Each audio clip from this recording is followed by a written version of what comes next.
जय हिंद साथियों, स्वागत है आपका self study classes with Sumit Jain YouTube channel में। साथियों, स्टार्ट हो चुका है आज का ये सेशन।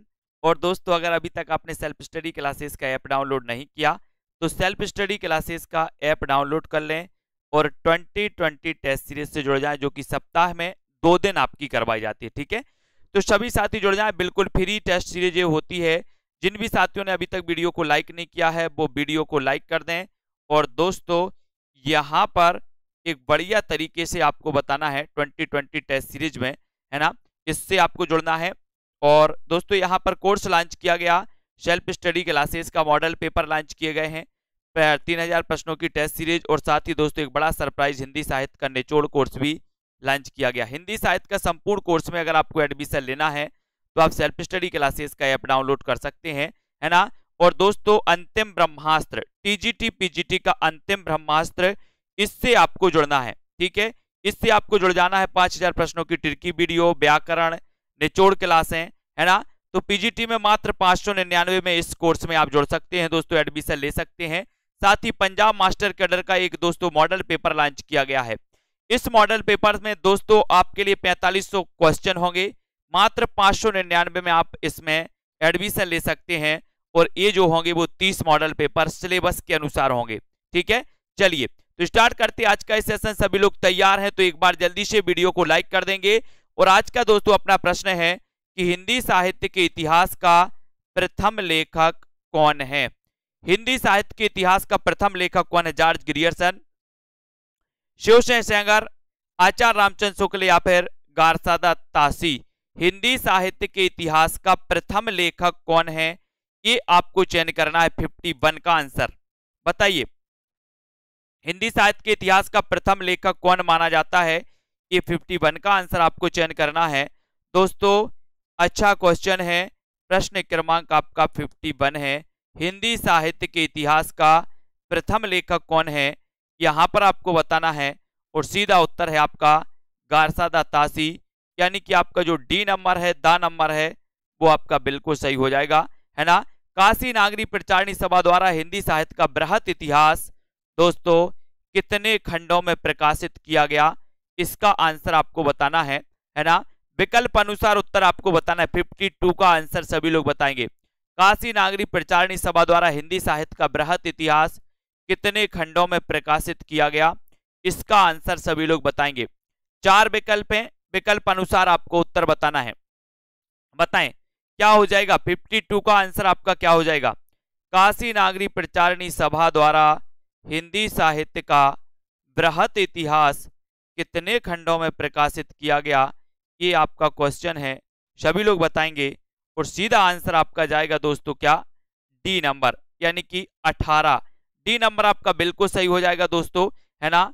ये डी बिल्कुल सही है, वेरी गुड आंसर।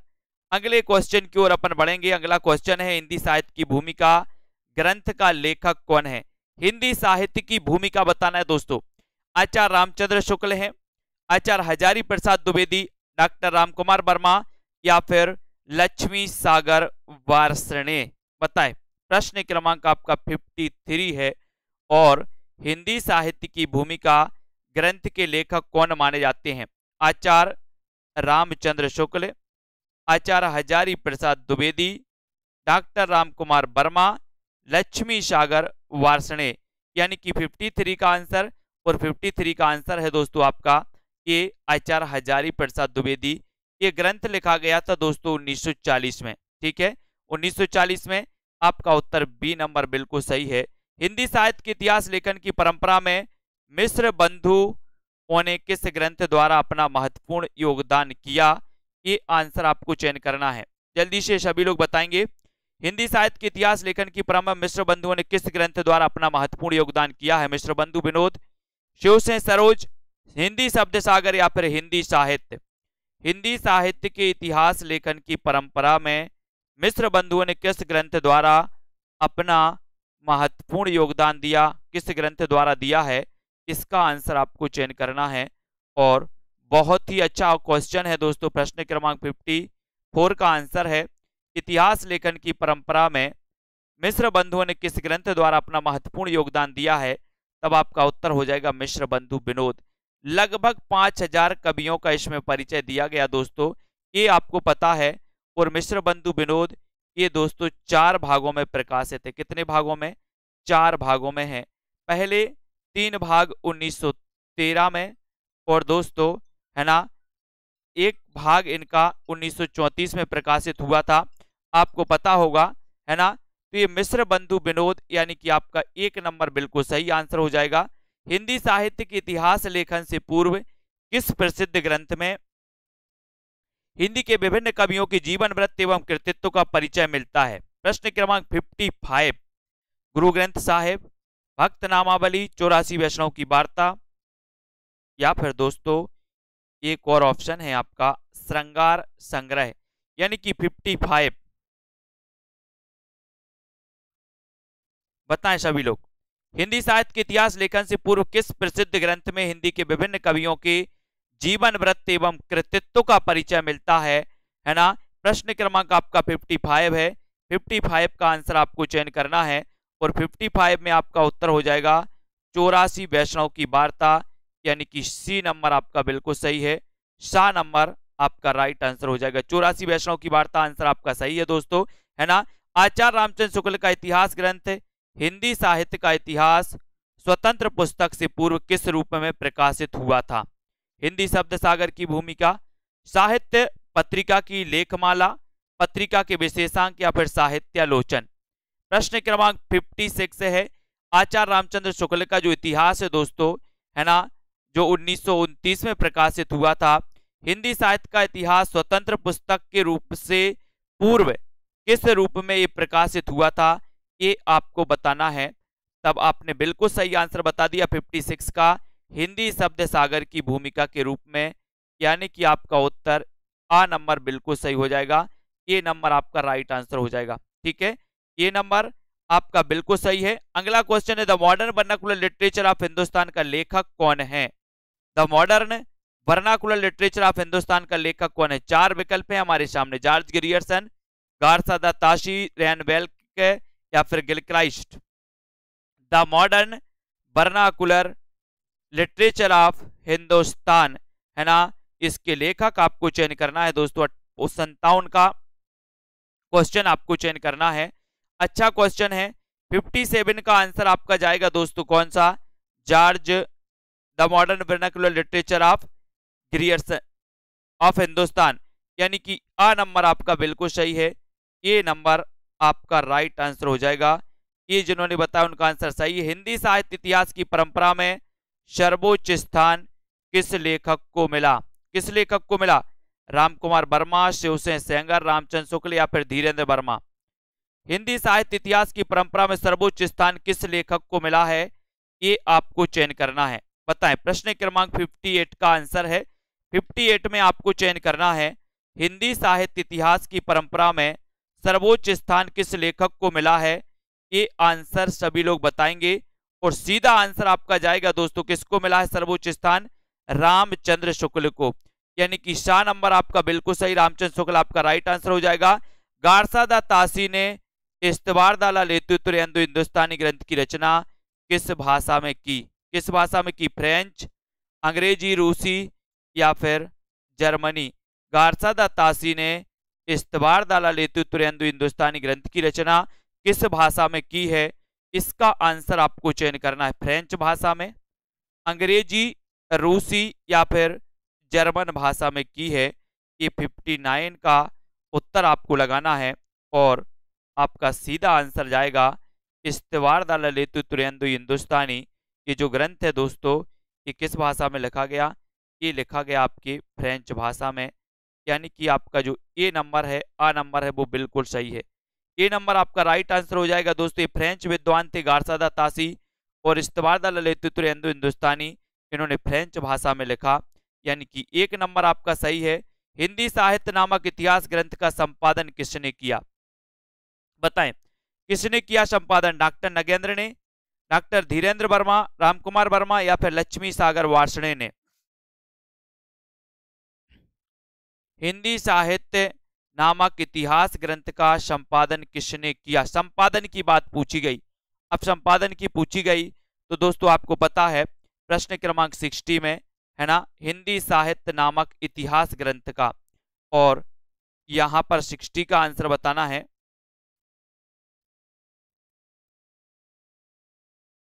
और यहां पर दोस्तों आपका राइट आंसर है बी नंबर। क्या है? धीरेन्द्र वर्मा ने किया था हिंदी साहित्य नामक इतिहास ग्रंथ का संपादन, धीरेन्द्र वर्मा ने, यानी बी नंबर आपका बिल्कुल सही यहां पर, धीरेन्द्र वर्मा। ठीक है, धीरेन्द्र वर्मा ने एक संपादन किया था। और किस आलोचक ने आदिकाल को बीज वपन काल कहा? किस आलोचक ने आदिकाल को बीज वपन काल कहा? बताइए, बीज वपन काल किसने कहा?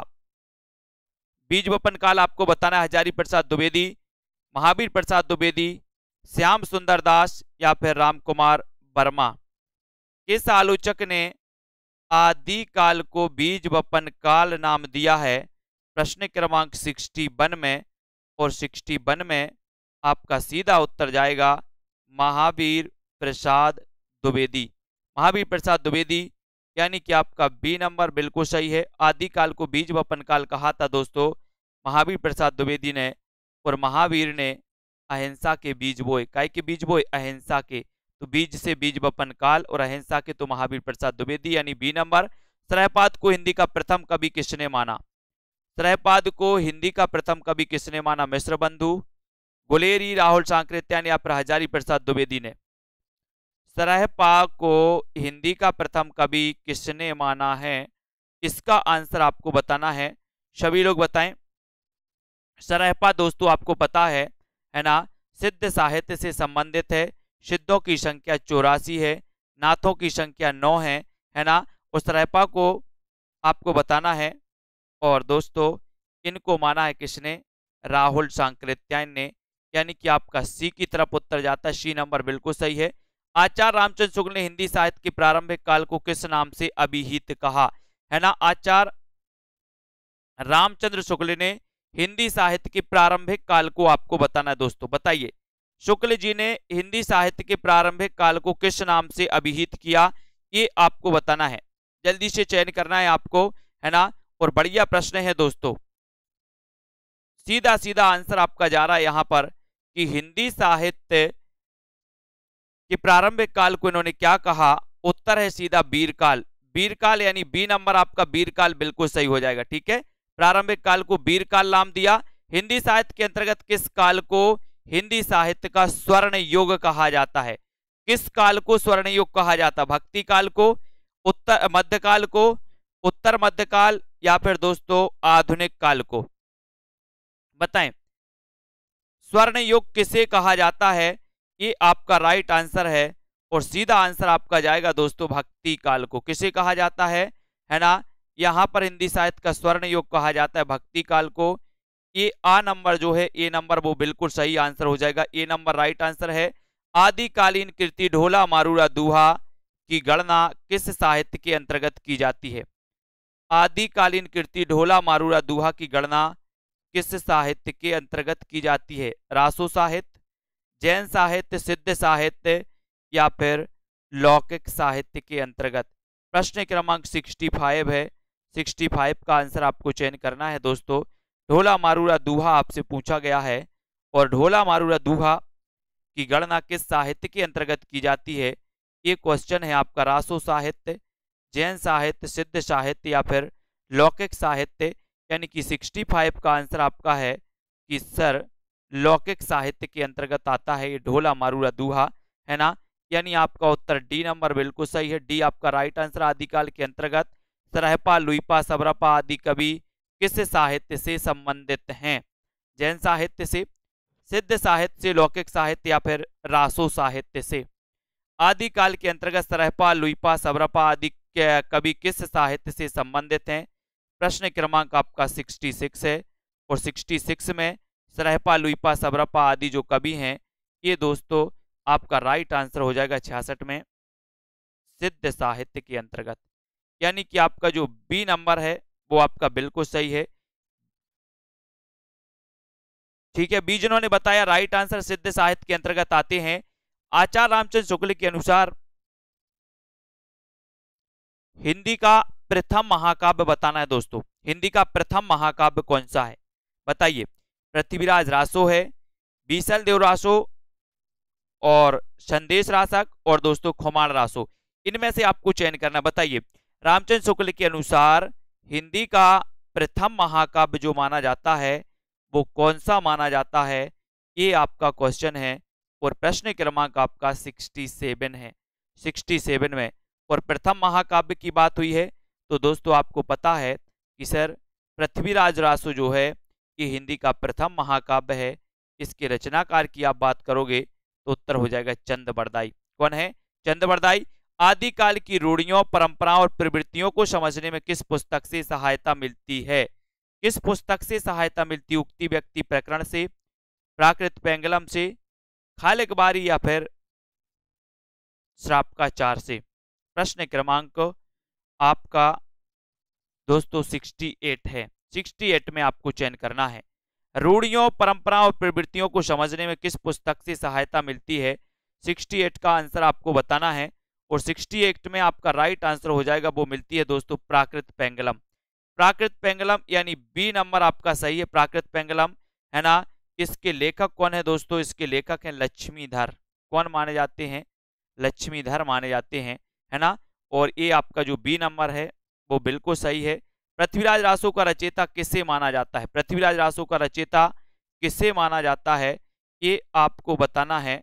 नरपति नाल को, जगनेक, चंदबरदाई या फिर गोरखनाथ को? पृथ्वीराज रासो का रचयिता किसे माना जाता है? सभी लोग आंसर बताएंगे। वीडियो को एक बार लाइक कर दें।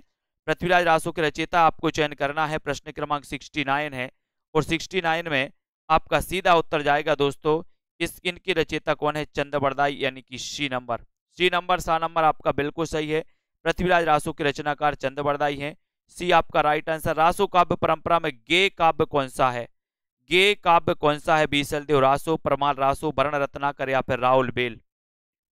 रासो काव्य परंपरा में गे काव्य कौन सा है? सभी को बताना है। 70 का आंसर है। 70 में आपको चयन करना है। गे काव्य कौन सा माना जाता है? प्रश्न क्रमांक 70। और 70 में आपका सही उत्तर क्या हो जाएगा, इसका आंसर आपको चयन करना है। सभी लोग आंसर बताएंगे। राइट आंसर है दोस्तों रासो काव्य परंपरा में जो गे काव्य है वो कौन सा माना जाता है? वो माना जाता है बीसलदेव रासो, यानी कि आ नंबर जो है वो बिल्कुल सही है, बीसलदेव रासो। इसके रचनाकार कौन है दोस्तों? नरपति नाल। ये आपसे पूछी जाएगी रचना, बीसलदेव रासो। ठीक है, तो एक नंबर जिन्होंने बताया दामोदर शर्मा द्वारा लिखित उक्ति व्यक्ति प्रकरण किस प्रकार का ग्रंथ है? उक्ति व्यक्ति प्रकरण, सबसे पहले तो ये पूछा जाता है कि ये ग्रंथ किसका है, तब आपको पता है दामोदर शर्मा, है ना। और इसके ये बताना किस प्रकार का ग्रंथ है? इतिहास ग्रंथ, है ना, भाषा सर्वेक्षण ग्रंथ, व्याकरण ग्रंथ या फिर काव्य ग्रंथ? 71 का आंसर बताना, सभी लोग बताएंगे। 71 में, है ना, उक्ति व्यक्ति प्रकरण किस प्रकार का ग्रंथ है, ये आपका क्वेश्चन है। और राइट आंसर जाएगा आपका दोस्तों ये व्याकरण ग्रंथ है, यानी सी नंबर आपका सही है। सी नंबर आपका राइट आंसर हो जाएगा, ये व्याकरण ग्रंथ है ना। जिन्होंने भी बताया सा बिल्कुल सही। आदिकाल में खड़ी बोली को काव्य की भाषा बनाने वाला पहला कवि कौन है? आदिकाल में खड़ी बोली को काव्य की भाषा बनाने वाला पहला कवि कौन है? दामोदर शर्मा, अमीर खुसरो, चंदबरदाई या फिर सरहपा?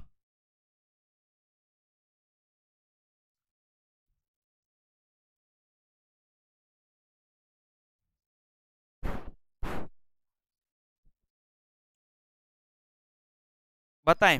प्रश्न क्रमांक 72 और 72 का उत्तर हो जाएगा अमीर खुसरो, यानी बी नंबर आपका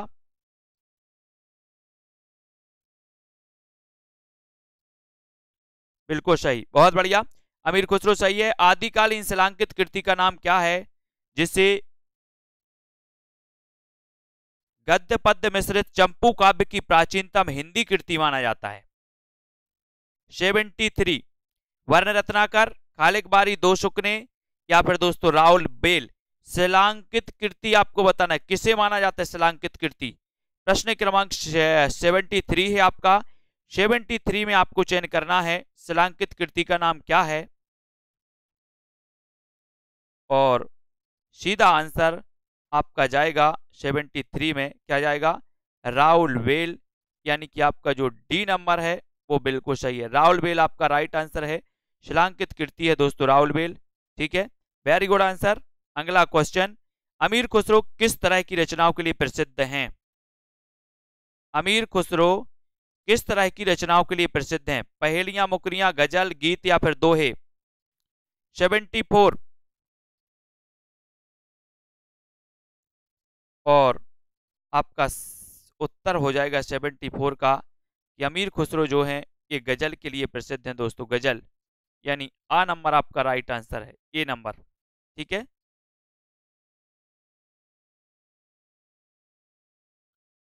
आदिकालीन साहित्य में वीर रस की रचनाओं में किस शैली का प्रयोग किया गया? वीर रस की रचनाओं में किस शैली का प्रयोग किया गया? पिंगल, डिंगल, दोहा चौपाई या फिर दोस्तों कवित्त सवैया? और वीर रस की रचनाओं में किस शैली का प्रयोग किया गया?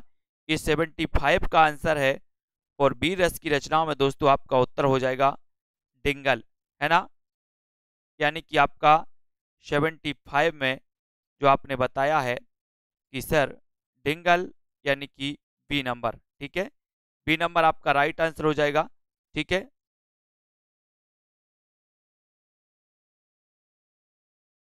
हाँ सॉरी, ये गजलें नहीं, पहेलियां और मुकरियां लिखी हैं। अमीर खुसरो किस तरह की रचनाओं के लिए प्रसिद्ध हैं? तो ये दोस्तों पहेलियां और मुकरियां, यानी कि इसका ए नंबर आप कर लो। ठीक है, ये ए नंबर होगा आपका सही, ए नंबर सही है। ठीक है, यहाँ पर डिंगल हो जाएगा, बी नंबर सही है। आदिकाल के किस पंथ से भक्ति काल के संत मत का विकास हुआ? 76, हाँ पहेलियां और मुकरियां। किस पंथ से भक्ति काल के संत मत का विकास हुआ? 76 का आंसर आपको बताना है। बौद्ध, जैन, नाथ या फिर वज्रयान? आदिकाल के किस पंथ से भक्ति काल के संत मत का विकास हुआ है? इसका उत्तर आपको बताना है।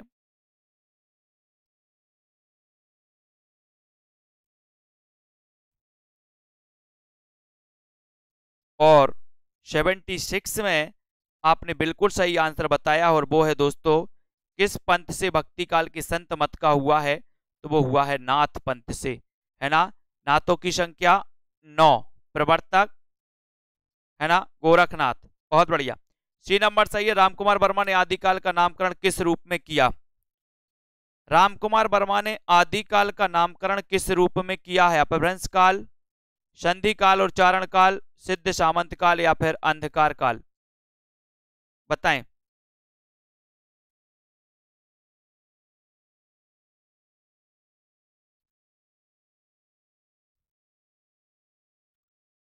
डॉक्टर रामकुमार वर्मा ने आदिकाल का नामकरण किस रूप में किया है?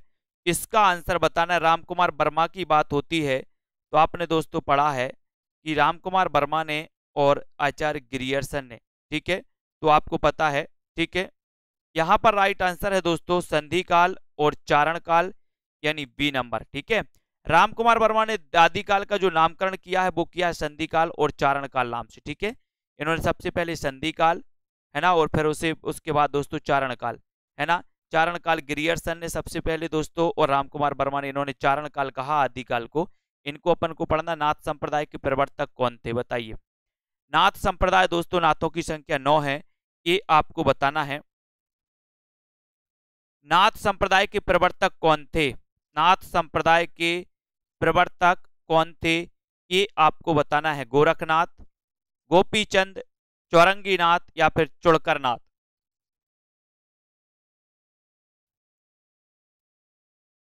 और आपका सीधा आंसर जाएगा कि नाथ संप्रदाय के जो प्रवर्तक हैं वो हैं गोरखनाथ, यानी ए नंबर, आ नंबर आपका बिल्कुल सही हो जाएगा। कीर्ति लता और कीर्ति पताका किस कवि की रचनाएं हैं दोस्तों? कीर्ति लता और कीर्ति पताका ये किस कवि की रचना है? सभी लोग बताएंगे। जिन भी साथियों ने self study classes app download नहीं किया वो सेल्फ स्टडी क्लासेस ऐप को डाउनलोड कर लेना, और दोस्तों अपने साथियों तक शेयर जरूर करते रहिए, है ना। कीर्ति लता और कीर्ति पताका किस कवि की रचना है? विद्यापति, रामानंद, नरपति नाल या फिर अमीर खुसरो की? तब आपका सीधा उत्तर जाएगा विद्यापति। किसकी रचना है दोस्तों? विद्यापति की है कीर्ति लता और कीर्ति पताका। आ नंबर आपका बिल्कुल सही हो जाएगा। ए नंबर आपका सही है। 10वीं से 14वीं शताब्दी का काल जिसे हिंदी का आदिकाल कहते हैं। भाषा की दृष्टि से अपभ्रंश का ही बढ़ाव है, यह कथन किस लेखक का है? बताइए। रामचंद्र शुक्ल का, हजारी प्रसाद, श्याम सुंदर दास या फिर धीरेन्द्र वर्मा। यानी कि प्रश्न क्रमांक दोस्तों आपका 80 है। 80 का क्वेश्चन आपको चयन करना है और 10वीं से 14वीं शताब्दी का काल, जैसे हिंदी का आदिकाल कहते हैं, है ना। और यहाँ पर आपका राइट आंसर क्या हो जाएगा, 80 में आपको चयन करना है। वीडियो को एक बार लाइक करके शेयर जरूर करेंगे, 10वीं से 14वीं शताब्दी का काल, और आपका सीधा उत्तर हो जाएगा हजारी प्रसाद द्विवेदी। बी नंबर आपका सही है। हिंदी साहित्य का उद्भव और विकास, हिंदी साहित्य का आदिकाल, हिंदी साहित्य की भूमिका नामक इन्होंने ग्रंथ लिखे हैं दोस्तों। बी नंबर तो आपका बिल्कुल सही। आदिकाल को चारण काल की संज्ञा देने वाले जो विद्वान हैं वो कौन है, ये क्वेश्चन आएगा आपकी परीक्षा में। चारण काल की संज्ञा देने वाले विद्वान कौन थे दोस्तों। 81 में सभी को बताना है आदिकाल को चारण काल की संज्ञा देने वाले विद्वान कौन माने जाते हैं, ये आपका प्रश्न है। और सभी लोग लाइक करके एक बार शेयर जरूर कर दें। चारण काल की संज्ञा देने वाले विद्वान आपको चयन करना है, और चारण काल की संज्ञा देने वाले जो विद्वान है दोस्तों वो कौन है। 81 का आंसर सीधा उत्तर है जॉर्ज ग्रियर्सन। यानी आपका बी नंबर जो है वो बिल्कुल सही है। जॉर्ज ग्रियर्सन आपका राइट आंसर है। सिद्ध साहित्य के अंतर्गत सिद्धों की संख्या कितनी मानी जाती है, सिद्धों की संख्या कितनी मानी जाती है, 60, 40, 84 या फिर 20। सिद्धों की संख्या कितनी मानी जाती है, उत्तर है दोस्तों आपका कितना, कितना है उत्तर 84। सिद्धों की संख्या 84, नाथों की संख्या 9, है ना। तो यहां पर आपका सी नंबर बिल्कुल सही होगा, 84 आपका राइट आंसर हो जाएगा। जैन साहित्य की रास परंपरा के प्रथम ग्रंथ भरतेश्वर बाहुबली रास, है ना। भरतेश्वर बाहुबली रास का रचनाकार कौन है दोस्तों, 83 का आंसर बताना है, 83, है ना। भरतेश्वर बाहुबली रास का रचनाकार कौन है, शालिभद्र सूरी, श्रापकाचार्य, विजय सेन सूरी या फिर जिनधर्म सूरी। जैन साहित्य की रास परंपरा के प्रथम ग्रंथ भरतेश्वर बाहुबली रास का रचनाकार कौन है, ये 83 का आंसर आपको चयन करना है। और 83 में आपका सीधा उत्तर जाएगा कि सर भरतेश्वर बाहुबली रास के जो रचनाकार हैं वो रचनाकार हैं कौन, शालिभद्र सूरी। इन शालिभद्र सूरी को गणपति चंद्र गुप्त ने दोस्तों हिंदी का प्रथम कवि माना है ना। और भरतेश्वर बाहुबली रास को हिंदी की प्रथम रचना माना है। तो यहाँ पर आपका ए नंबर शालिभद्र सूरी बिल्कुल सही हो जाएगा। जिन्होंने भी ये बताया है शिव सिंह सेंगर ने किस कवि को हिंदी का प्रथम कवि माना दोस्तों, शिव सिंह सेंगर ने किस कवि को हिंदी का प्रथम कवि माना है, सरहपाद, पोष्य पुंड, कबीर या फिर लुइया, बताएं। शिव सिंह सेंगर ने हिंदी किस कवि को हिंदी का प्रथम कवि माना, ये आपका बढ़िया प्रश्न है। 84 का आंसर आपको चयन करना है। और 84 में आपका सही आंसर जाएगा दोस्तों, क्या जाएगा, पुष्य पुंड, यानी बी नंबर आपका सही हो जाएगा, बी नंबर। ठीक है प्रदीप जी, बीनू, ठीक है बी नंबर राइट है, बी नंबर। जय मयंक जस चंद्रिका की रचना किस कवि ने की, जय मयंक जस चंद्रिका की रचना किस कवि ने की, भट्ट केदार ने, गोपीचंद, ज्योतिरीश्वर ठाकुर या फिर मधुकर ने।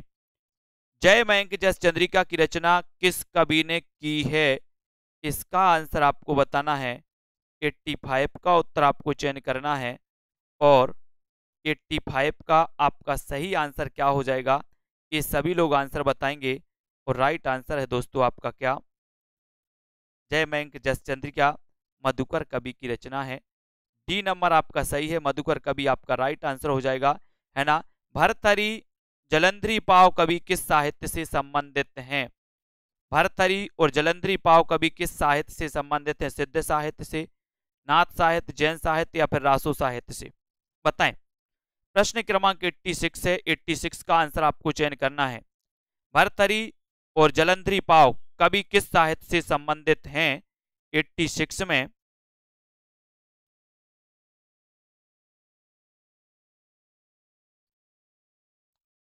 और आपका उत्तर हो जाएगा, ये है किससे संबंधित, नाथ साहित्य से।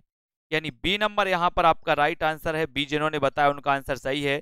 आदिकाल के अंतर्गत किस साहित्य की प्रमाणिकता संदिग्ध मानी जाती है, आदिकाल के अंतर्गत किस साहित्य की प्रमाणिकता संदिग्ध मानी जाती है, रासो साहित्य की, लौकिक साहित्य, जैन साहित्य या फिर रास साहित्य की।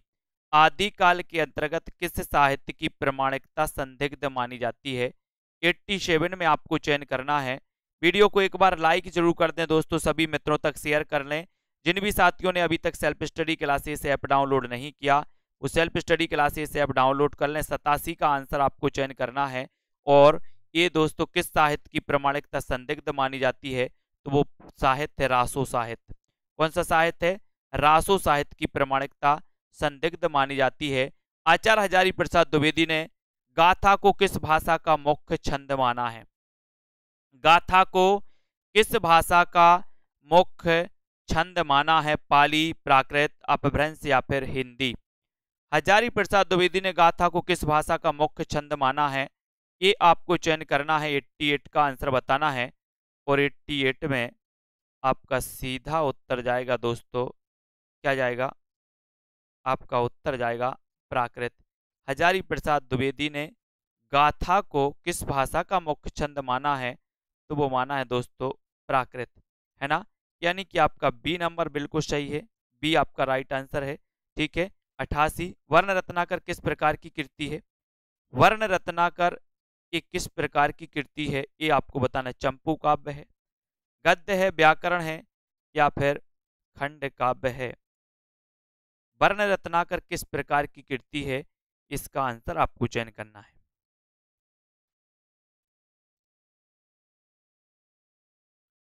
और आपका उत्तर हो जाएगा कि सर जो वर्ण रत्नाकर है ना, ये किस प्रकार का माना जाता है? 89 में उत्तर बताना है। बताएं सभी लोग।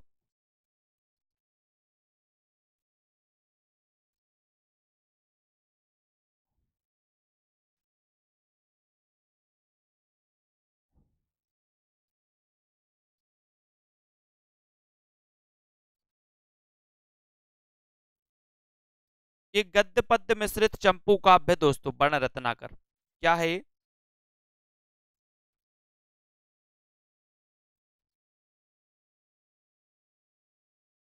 है ना, ये गद्य काव्य है। ये सॉरी, वर्ण रत्नाकर ये दोस्तों चंपू काव्य माना जाता है। गद्य पद्य मिश्रित रचना है ये, है ना। तो ये चंपू काव्य है आपका, एक नंबर आपका बिल्कुल सही है, ये चंपू काव्य ज्योतिरीश्वर ठाकुर ने लिखा है ना। तो यहाँ पर दोस्तों आपका वर्ण रत्नाकर चंपू काव्य माना जाता है, गद्य पद्य मिश्रित। ठीक है। अब यहाँ पर 16वीं 17वीं शताब्दी के युग को हिंदी काव्य का स्वर्ण युग मानना किस इतिहास लेखक की महत्वपूर्ण उपलब्धि मानी गई है?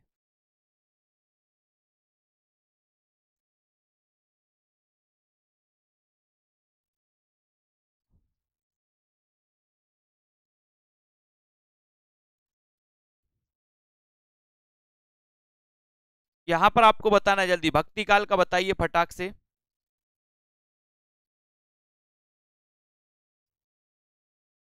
भक्ति काल का सभी को बताना है।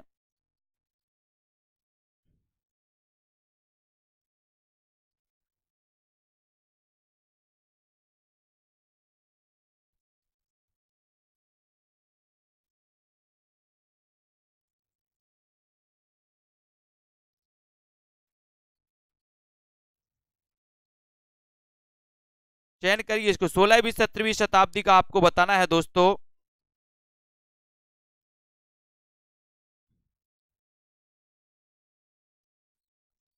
है ना, तो यहां पर आपको गद्य साहित्य लगाना है, एक गद्य ग्रंथ माना जाता है। वर्ण रत्नाकर किस प्रकार की कृति है दोस्तों? एक गद्य ग्रंथ है। ठीक है, एक गद्य ग्रंथ आपको लगाना है, बी नंबर आपको यहाँ पर लगाना है। ठीक है। चंपू काव्य कौन सी है? राउल बेल, ये यहाँ पर बी नंबर आपका सही हो जाएगा। 16वीं 17वीं शताब्दी के युग को हिंदी काव्य का स्वर्ण युग मानना किस इतिहास लेखक की महत्वपूर्ण उपलब्धि मानी जाती है, ये आपको बताना है। बताएं। 16वीं 17वीं शताब्दी का आपको बताना है, जल्दी से बताइए।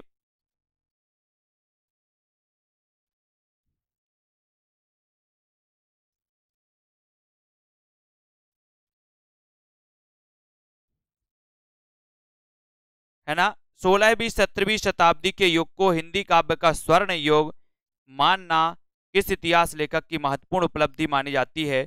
और आपका सीधा उत्तर है जॉर्ज ग्रियर्सन, यानी कि आपका जो डी नंबर है वो बिल्कुल सही है। डी नंबर आपका राइट आंसर है। ठीक है, बहुत बढ़िया। ठीक है, यहां पर देखो आचार्य रामचंद्र शुक्ल के अनुसार भक्ति काल का सीमांकन कहां से कहां तक है, बताएं। कहां से कहां तक है? आचार्य रामचंद्र शुक्ल के अनुसार भक्ति काल का सीमांकन कहां से कहां तक है? ये क्वेश्चन सभी लोगों ने सुधार लिया। ये गद्य काव्य है दोस्तों, है ना। ये वर्ण रत्नाकर गद्य काव्य है जो त्रिशूर ठाकुर का माना जाता है, मैथिली भाषा में रचित है। ठीक है। आचार्य रामचंद्र शुक्ल के अनुसार भक्ति काल का सीमांकन कहां से कहां तक है, ये प्रश्न आपको बताना है। 1318 से 1643 ईस्वी, 1388 से 1503, 1400 से 1600, 1360 से 1700। ये प्रश्न क्रमांक आपका 91 है और 91 में आपका उत्तर चला जाएगा। ईस्वी पूछा है, ईस्वी पूछा है, तब आपका उत्तर हो जाएगा ये नंबर। ठीक है, 1318 से 1643 ईस्वी, ये नंबर आपका राइट आंसर हो जाएगा यहाँ पर दोस्तों। शंकराचार्य ने सामाजिक एकीकरण के लिए किस दार्शनिक आध्यात्मिक एक का निरूपण किया? बताएं, विशिष्टाद्वैतवाद, द्वैतवाद या फिर अद्वैत वेदांत या शुद्धाद्वैतवाद। प्रश्न क्रमांक 92 में आपको चयन करना है। शंकराचार्य ने सामाजिक एकीकरण के लिए किस दार्शनिक आध्यात्मिक दोस्तों एक का निरूपण किया, है ना, किस वाद का इन्होंने दोस्तों स्थापना की? 92 का आंसर आपको चयन करना है और 92 में आपका उत्तर हो जाएगा दोस्तों, इन्होंने किया है अद्वैत वेदांत। अद्वैत वेदांत यानी कि आपका जो सी नंबर है, सी नंबर आपका राइट आंसर हो जाएगा। ठीक है, सी बिल्कुल सही है, वेरी गुड आंसर। रामानंद किस भक्ति धारा के प्रमुख कवि हैं? रामानंद, रामानंद बताना है, सगुण है, निर्गुण है ना, किस प्रकार के हैं? 93 में रामानंद के बारे में आपको चयन करना है दोस्तों, है ना। अपन ने कई बार पढ़ा है कि सर रामानंद तो क्या थे, रामानंद तो सगुण थे, लेकिन इनके कई जो भक्त थे, है ना, कई जो शिष्य थे वो निर्गुण थे, है ना। तो रामानंद किस भक्ति धारा के कवि हैं?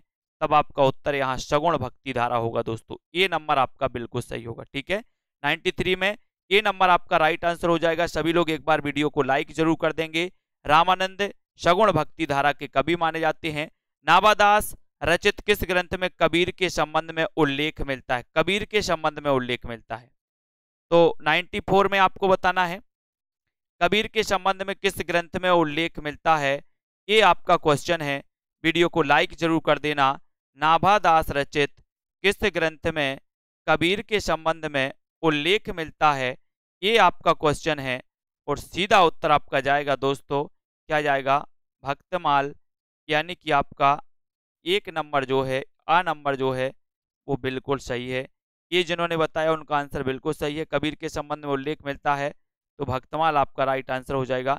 ठीक है, सभी लोग वीडियो को लाइक जरूर कर दें दोस्तों। जिन भी साथियों को कोर्स में एडमिशन लेना है, हिंदी साहित्य के संपूर्ण कोर्स में एडमिशन लेना, तो संपूर्ण कोर्स में आप मात्र 1000 में ले सकते हैं, है ना। टीजीटी पीजीटी का मॉडल पेपर 350 में, है ना। 3000 प्रश्नों की जो हिंदी साहित्य की टेस्ट सीरीज है, इसमें 350 में आप कोर्स में एडमिशन ले सकते हैं। Self study classes app download कर ले, जहां पर 2020 टेस्ट सीरीज आपको बिल्कुल फ्री करवाई जाती है दोस्तों। इससे आप लोग जुड़े। साथ ही यहाँ पर मास्टर कैडर का दोस्तों एक मॉडल पेपर लॉन्च किया गया। जिन भी साथियों को मास्टर कैडर का मॉडल पेपर लेना है वो मॉडल पेपर में एडमिशन ले सकते हैं। और अंतिम ब्रह्मास्त्र क्रैश कोर्स लॉन्च किया गया है मात्र 599 में। 5000 प्रश्नों की टेस्ट सीरीज की वीडियो हिंदी व्याकरण निचोड़ क्लास, इसमें एडमिशन लिया गया, इसमें आप अध्ययन कर सकते हैं। वीडियो को लाइक शेयर करें, इसी प्रकार से जुड़े रहें और दोस्तों अध्ययन करते रहें। सभी साथियों को बहुत बहुत धन्यवाद, है ना। 10 बजे एग्जाम पार में दोस्तों आप पढ़ें और उसमें प्रैक्टिस भी करें। ठीक है, सभी साथियों को धन्यवाद। सेल्फ स्टडी क्लासेस ऐप से जुड़ जाएं, जहां पर आपको बहुत सारा फायदा ही फायदा होने वाला है और इसी प्रकार से सभी पढ़ें, है ना। लवकुश जी, विजय जी, गीतिका, सरोज जी, है ना, विश्वास मलिक जी और रतिपाल जी, सभी साथियों को धन्यवाद, है ना। शाम पंडित जी, बहुत बढ़िया। इंदू जी, बिंदु जी, ममता, सोनू जी, शिव कुमार जी, ज्योति, मंजू, मनीषा जी, ज्ञानेश जी, अनीता, पूजा जी, सभी साथियों को धन्यवाद आज की इस वीडियो के लिए दोस्तों। बस इतना ही। जय हिंद।